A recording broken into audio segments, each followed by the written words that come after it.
12 ଅଗଷ୍ଟର ନାଟକ ସାରି ଆଜି 13 ଅଗଷ୍ଟ ବଦଳୁଛି ଅନେକ ଯାତ୍ରାପାର୍ଟିର କ୍ୟାମ୍ପ।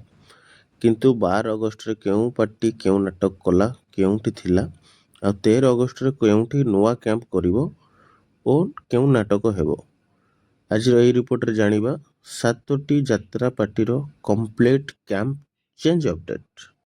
ହ୍ୟାଲୋ ନମସ୍କାର, ଜୟ ଜଗନ୍ନାଥ। ଆପଣମାନେ ଦେଖୁଛନ୍ତି ପିକେଜେ ଯାତ୍ରା ଷ୍ଟୁଡ଼ିଓ। ଏଭଳି ଡେଲି ଯାତ୍ରା ଅପଡେଟ୍ ପାଇଁ ସବସ୍କ୍ରାଇବ୍ କରନ୍ତୁ ଏବଂ ବେଲ୍ ଆଇକନ୍ ପ୍ରେସ୍ କରନ୍ତୁ। ସର୍ବପ୍ରଥମେ ଆସନ୍ତୁ ଜାଣିବା କୋଣାର୍କ ଗଣନାଟ୍ୟର କ୍ୟାମ୍ପ ଅପଡେଟ୍।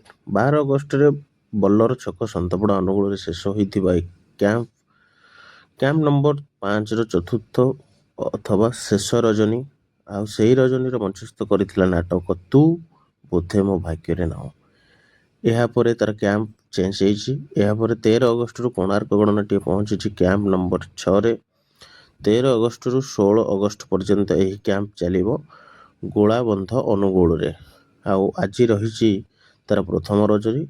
ଆଜିର ନାଟକ ମଧ୍ୟ ତୁ ବୋଧେ ମୋ ଭାଗ୍ୟରେ ନାହୁଁ।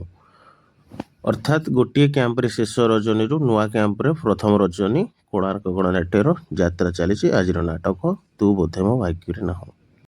ଶିବାନୀ ଗଣନାଟ୍ୟ ମଧ୍ୟ ତାର କ୍ୟାମ୍ପ 9 ଅଗଷ୍ଟରୁ 12 ଅଗଷ୍ଟ ପର୍ଯ୍ୟନ୍ତ ଚାଲିଥିବା camp number 3 Bhimakanta Kaniha NTPC ଅନୁଗୁଳରେ 12 ଅଗଷ୍ଟରେ ଥିଲା ତୃତୀୟ ରଜନୀ। ଆଉ ସେହି ରଜନୀରେ ମଞ୍ଚସ୍ଥ କରିଥିଲା ନାଟକ ରାମଲୀଳା। ଏହାପରେ 13 ଅଗଷ୍ଟରୁ ଶିବାନୀ ଗଣନାଟ୍ୟ ପହଞ୍ଚିଛି କ୍ୟାମ୍ପ ନମ୍ବର 4ରେ। ତାର ଆରମ୍ଭ ହେଉଛି 13 ଅଗଷ୍ଟରୁ 17 ଅଗଷ୍ଟ ପର୍ଯ୍ୟନ୍ତ। ଯାତ୍ରାର ଆଶାର ଜମିବ ପେଡ଼ି ପଥର ହାଟ ପଡ଼ିଆ ଅନୁଗୁଳରେ। ଆଉ ଆଜି ରହିଛି ପ୍ରଥମ ରଜନୀ। ଆଜିର ନାଟକ ପାହାଡ଼ ସେପାଖେ ପ୍ରିୟାର ଗାଁ। ଯାତ୍ରା ସିଂହ ବାହିନୀ ତାର କ୍ୟାମ୍ପ ନମ୍ବର 5 ଶେଷ କରି ଆସୁଛି 9 ଅଗଷ୍ଟରୁ 12 ଅଗଷ୍ଟ ପର୍ଯ୍ୟନ୍ତ ଚାଲିଥିଲା ଜରାସିଂହା ଅନୁଗୁଳରେ। 12 ଅଗଷ୍ଟରେ ଥିଲା ଏହି କ୍ୟାମ୍ପର ଶେଷ ରଜନୀ।